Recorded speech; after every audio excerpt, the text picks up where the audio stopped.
Welcome to Story Time with me, Michilla. I hope you're having a wonderful and beautiful day.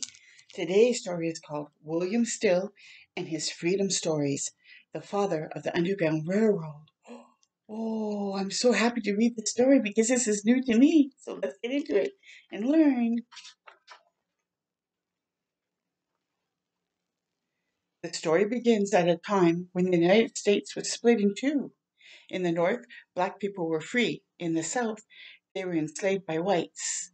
Slavery was a nightmare, back-breaking work under the scorching sun, threats of lashing or worse, no pay.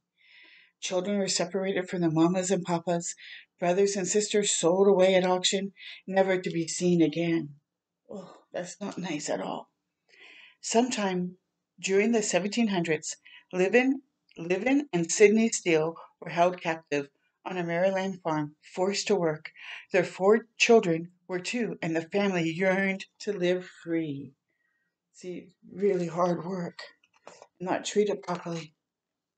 I will die before I submit to the yoke, Levin told the man who enslaved him. The two, the two came to an agreement.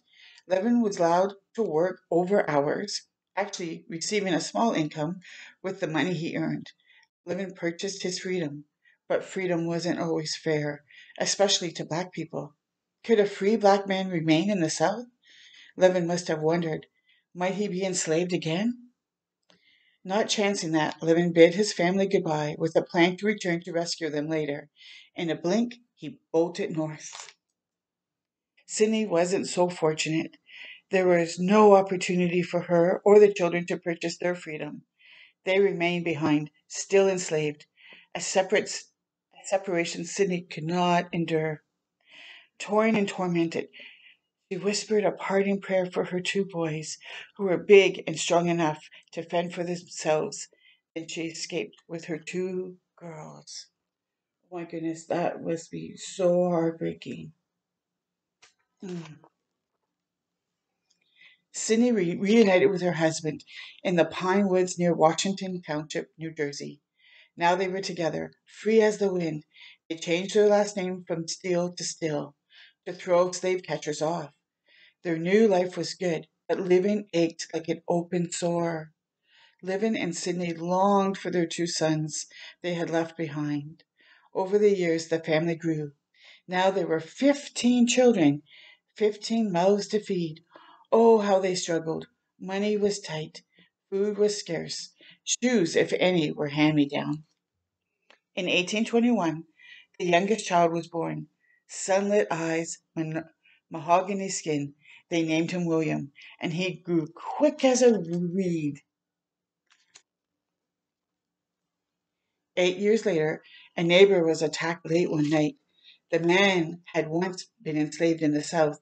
He escaped and found peace in the pines. Slave catchers tracked the man down. They rushed at him, cuffed his arms, and beat him badly. Thankfully, the man escaped again, but he needed help, and soon the greedy men were still on the prowl. The neighbors called on William. The young boy knew every nook and cranny of the woods. William led the man to safety, some 20 miles away.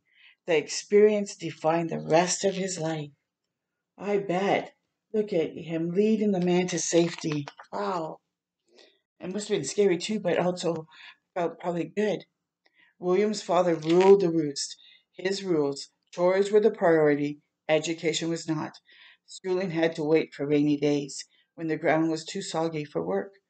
William looked forward to sharpening his mind, but attending class was no easy walk in the woods. The North might have been free, but free was not always fair, especially to black people. So you see him cutting the wood over there.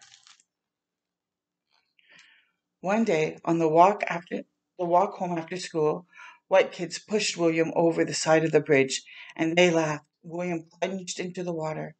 Eventually, William's father pulled him out of school. Learning to read would have to wait a few seasons. So mean. It's very hard. I feel for him. 3 winters later, conditions had improved. William returned to class when he was 17. He was there by sunrise, home after dusk. He studied spelling, defined words, practiced enunciation, learned math. Before long, he knew how to write too.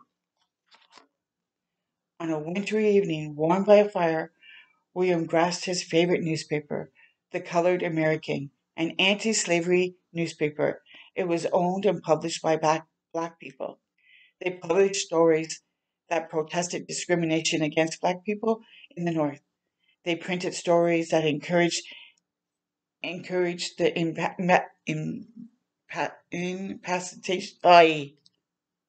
encouraged the freedom of slaves in the South. The newspaper made William recall his parents' stories, stories about slavery, stories about escape, stories about his older brothers that left behind to suffer in bondage. William shouldered those stories into the next chapters of his life. By age 23, William carved more excitement as a young man would. Life in the pines moved at a snail's pace. Might the big city bring brighter opportunities or bigger opportunities? In 1844, he decided to find out. With $3 in his pockets and $1 billion in pride, William planted himself north of the Delaware River in East Philadelphia. He threshed clamshells, hauled wood, laid bricks. He paddled oysters, dug wells, hawked clothes. He worked on a dock, then at a hotel, barely earning the smell of money. Wow, interesting. Barely earning the smell of money. Long, cold winters, grumbling belly, no decent place to lay his head, not as glamorous as the life he had imagined. Oh, that's very hard. But then a new opportunity arose.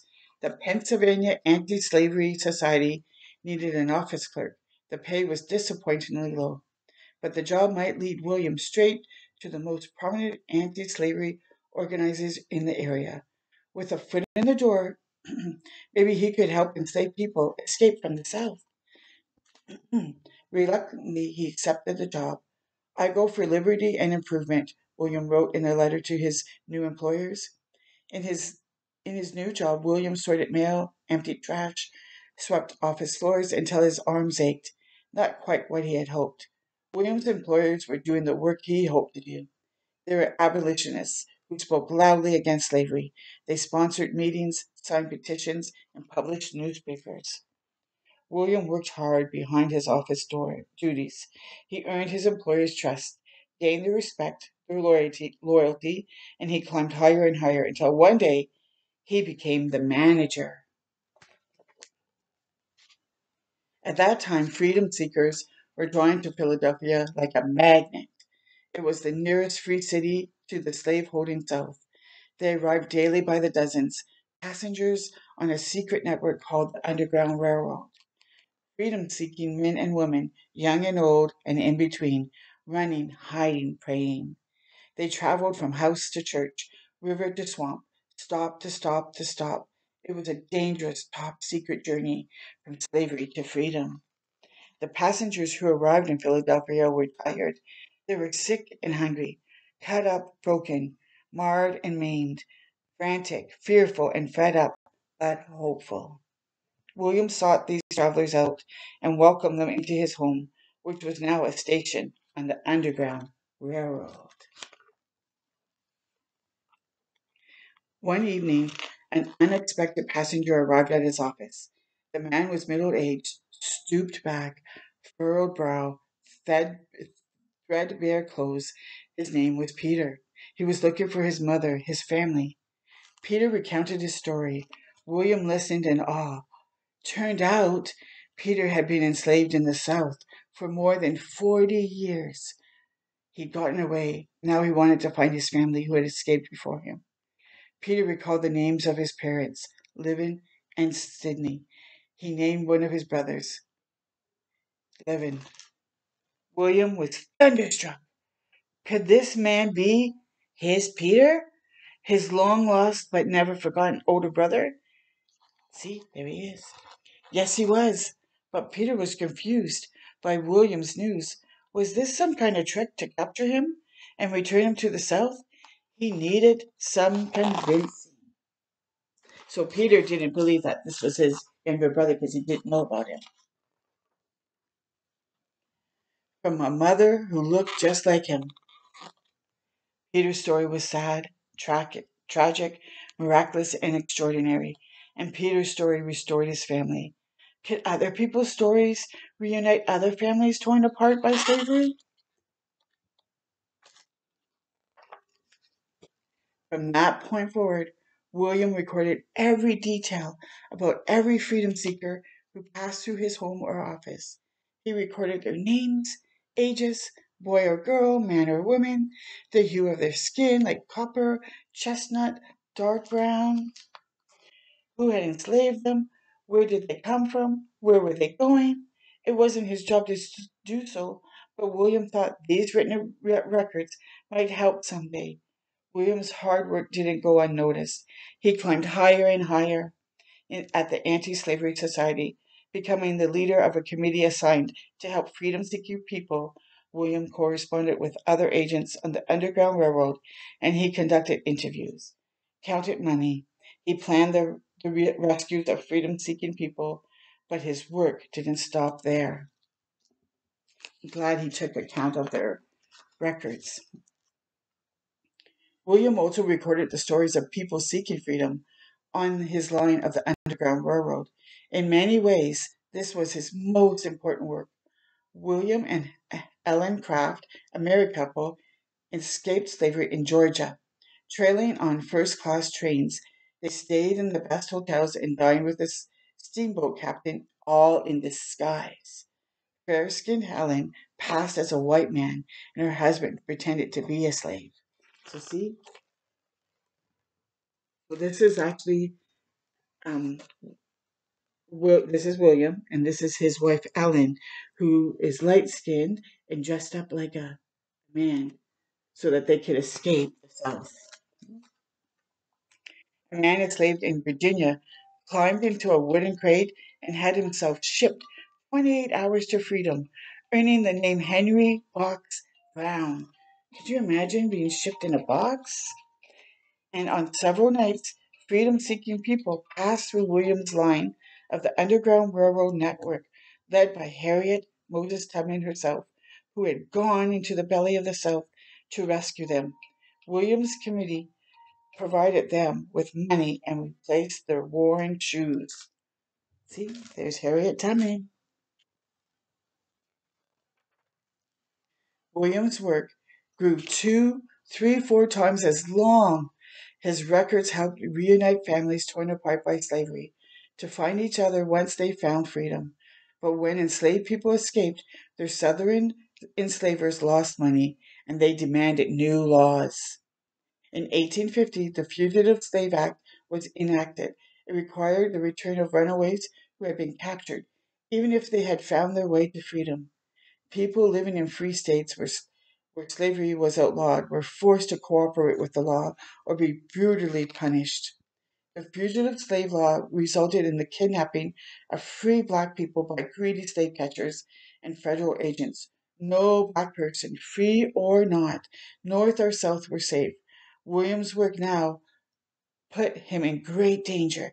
His records were evidence of crimes committed. Oh no, let's see what happens. William had a plan.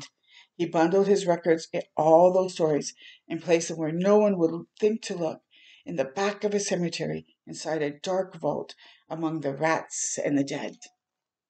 The laws were meant to shut down the Underground Railroad, but shut it down they did not. In Pennsylvania and New York, Michigan and Vermont, black people, black neighborhoods, black churches drove the Underground Railroad full steam north, carrying freedom-seeking people straight on into Canada, known as Freedom's Land, where they would be safe. William's work at the Anti-Slavery Society was outstanding, but after 14 long years, he had barely any more money than he had on the day he started. Helping freedom seekers was his passion, but passion didn't put food on the table for his growing family. It was time for a change. William resigned from his job at the Anti-Slavery Society and he started a coal business. In 1860, the United States was bitterly divided over the issue of slavery. War broke out and many died. In 1861, a new president was elected. Could Abraham Lincoln reunite the country? Would he choose freedom or slavery? In time, Lincoln did the right thing. He chose freedom.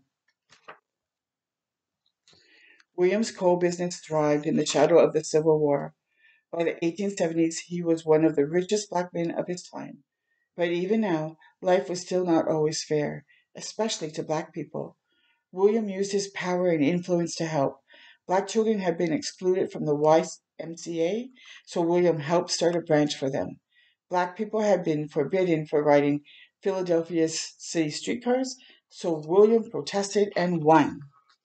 In 1872, he published his book, The Underground Railroad, a collection of stories of hardships and hairbreadth escape. William still records, and the stories he preserved William Still's records and stories he preserved reunited families torn apart by slavery. Because that's what stories can do. Protest injustice, soothe, teach, inspire, connect. Stories save lives. William's stories needed to be told, so slavery's nightmare will never happen again. Bravo, William. And then at the back, it just has the timeline of his life and stuff like that. Wow, I hope you enjoyed that story, and I hope you learned a lot and know we have to keep going after our dreams and keep fighting for what is right.